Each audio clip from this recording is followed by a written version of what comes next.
প্রধানমন্ত্রী শেখ হাসিনা জাতির উদ্দেশ্যে ভাষণ দিয়েছেন এই মাসে সরকার পতনের সর্বোচ্চ হুঁশিয়ারি। মুখ খুলেছেন উসমান হাদির উপর হামলার ঘটনা নিয়েও।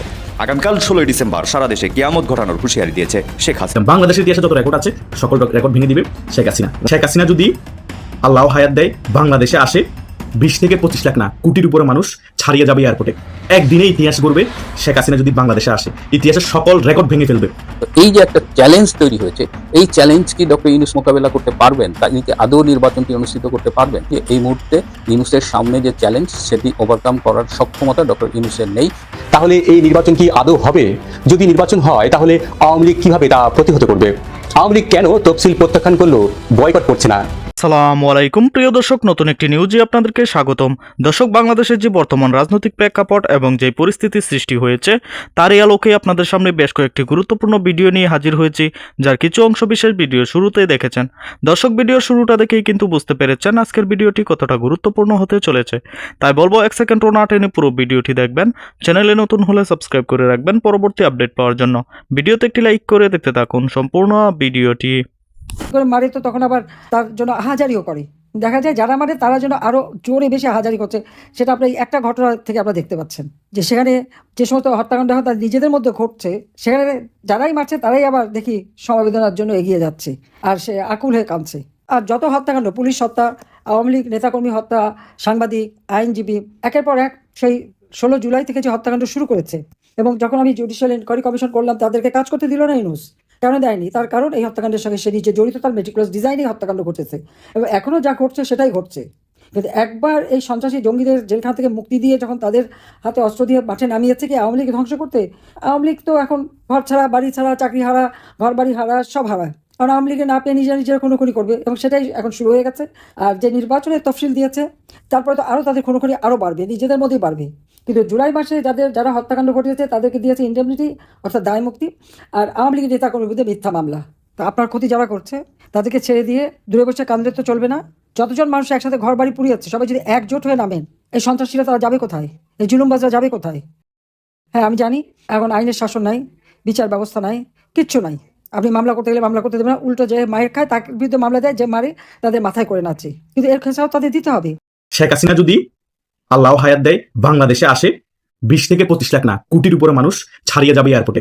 একদিনে ইতিহাস গড়বে শেখ হাসিনা যদি বাংলাদেশে আসে, ইতিহাসের সকল রেকর্ড ভেঙে ফেলবে। এটা 100%। কারণ বাংলাদেশের শুধু সাধারণ নাগরিক শেখ হাসিনা এয়ারপোর্টে আসলে দেখতে যাবে না, আওয়ামী লীগের কর্মীরাও যাবে। তাহলে আওয়ামী লীগের কর্মীরা এবং বাংলাদেশের সাধারণ জনগণ যদি শেখ হাসিনা এয়ারপোর্টে আসে, বাংলাদেশে আসবে শুনে, তাহলে সেখানে কোটি কোটি মানুষের সয়লাভ হয়ে যাবে। কারণ শেখ হাসিনা ইতিহাসের সবচেয়ে জনপ্রিয়তা তুঙ্গে আছে এখন বর্তমানে বাংলাদেশে।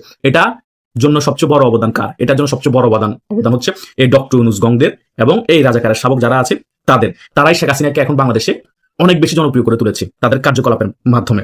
5 আগস্টের আগের শেখ হাসিনার জনপ্রিয়তা, 5 আগস্টের পরবর্তী সময় শেখ হাসিনার জনপ্রিয়তা আকাশ পাতাল ব্যবধান। কারণ 16 বছর শাসন আমলে শেখ হাসিনার সম্পর্কে অনেক বেশি প্রপাগান্ডা ছড়ানো হয়েছিল এই রাজাকারের শাবকরা বিভিন্ন মিডিয়ার মাধ্যমে। তখন জনগণ বুঝতে পারে না, তাদেরকে ব্রেনওয়াশ করা হয়েছিল যে শেখ হাসিনা দেশ বিক্রি করে দিচ্ছে, দেশ শেষ করে দিচ্ছে, চাঁদাবাজি, গুম, হত্যা সকল কিছু হচ্ছে। কিন্তু 5 আগস্টের পরবর্তী সময় যখন শেখ হাসিনার পতন হয়, তখন মানুষ বুঝতে পেরেছে যে আমরা তখনই তো অনেক ভালো ছিলাম। ওরা যা বলেছে বাস্তবে তা কিন্তু শেখ হাসিনা করেনি, হয়তো বা হয়েছে, কিন্তু তা অনেক বাড়িয়ে বাড়িয়ে আমাদের মধ্যে মিথ্যা প্রপাগান্ডা ছড়ানো হয়েছে। কিন্তু 5 আগস্টের পরবর্তী সময় তারা যেগুলো করছে সেগুলো 16 বছর কখনো শেখ হাসিনার আমলে হয়নি। ওই 16 বছরের শাসন আমলে যা হয়নি, এই 16-17 মাসে এই ডক্টর ইউনূস গং, এই রাজাকারের শাবকরা মিলে পুরো দেশটা ধ্বংস করে দিয়েছে। এখন যা বাকি আছে সেটাও ধ্বংস করার পায়তারা করছে। আর এদিকে ইসি বলছে কিছু বিচ্ছিন্ন ঘটনা হচ্ছে, শুধুমাত্র কয়েকটা জায়গায় হত্যা হয়েছে। কথা বুঝেন নাই? এই হচ্ছে যে আমাদের নির্বাচন কমিশন প্রধান তফসিল ঘোষণার পর ওনার হাতে সকল প্রশাসনিক দায়িত্ব, আর উনি এই বক্তব্য দেয়। এই 16-17 মাসে বাংলাদেশে প্রায় 250 মানুষকে গুলি করা হয়েছে এবং তার মধ্যে 60 থেকে 70 জন মানুষ মারা গিয়েছে। এত অস্ত্র এখনো সাধারণ যারা রাজনৈতিক কর্মী তাদের হাতে আছে। সরকার সেটার বিরুদ্ধে কোনো পদক্ষেপ নেয় না, সেটার বিরুদ্ধে কোনো মিশন করছে না। শুধু devil hunt 1, devil hunt 2, face 1, face 2 করে করে আওয়ামী লীগের নিরীহ কর্মীদের উপর স্টিমার চালানো হচ্ছে। আওয়ামী লীগের নিরীহ কর্মীকে ধরে ধরে জেলে ভরা হচ্ছে, আর যে সকল জঙ্গি আছে তাদেরকে জামিন দিয়ে বাইর করা হচ্ছে। এটাই এখন আমরা সকল জায়গায় দেখতে পাচ্ছি। আর সেই সকল সন্ত্রাসীরা, জঙ্গিরা বাইর হয়ে আবার হত্যা করছে, আবার খুন করছে। এটাই আমাদের বাংলাদেশ, এভাবেই চলছে বাংলাদেশ। এভাবেই নাকি বাংলাদেশে নির্বাচন হবে, যেখানে একটা এমপি প্রার্থীর কোনো নিশ্চয়তা নাই, সেখানে সাধারণ জনগণ যে ভোট দিতে যাইবে তারা সুস্থ অবস্থায় নিরাপদে কি বাসায় আসতে পারবে? তাহলে ভোট কেন্দ্রের মধ্যে যাবে কেন সাধারণ জনগণ? একে তো 60% যারা জনগণ আছে আওয়ামী লীগকে ভোট দেবে, জাতীয় পার্টিকে ভোট দেবে, তাদেরকে নির্বাচন থেকে দূরে সরিয়ে রেখেছেন। তারাই ভোট কেন্দ্রে যাবে না। তার উপর যারা ভোট কেন্দ্রে যেতে চাইবে, বিএনপির ভোটার বলেন এবং জামাতের ভোটার বলেন এবং অন্যান্য যে সকল রাজনৈতিক দলের ভোটার বলেন, তারা তো ভয়ও যাবে না অর্ধেকের বেশি। তাহলে 5 থেকে 10% ভোট দিয়ে কি একটা দেশের সরকার গঠন করে ফেলতে হবে একটা রাজনৈতিক দল? এই নাটক বাদ দেন। শেখ হাসিনা খুব শীঘ্রই যখন বাংলাদেশে আসবে তখন বুঝবেন বাংলাদেশের কার জনপ্রিয়তা কতটুকু।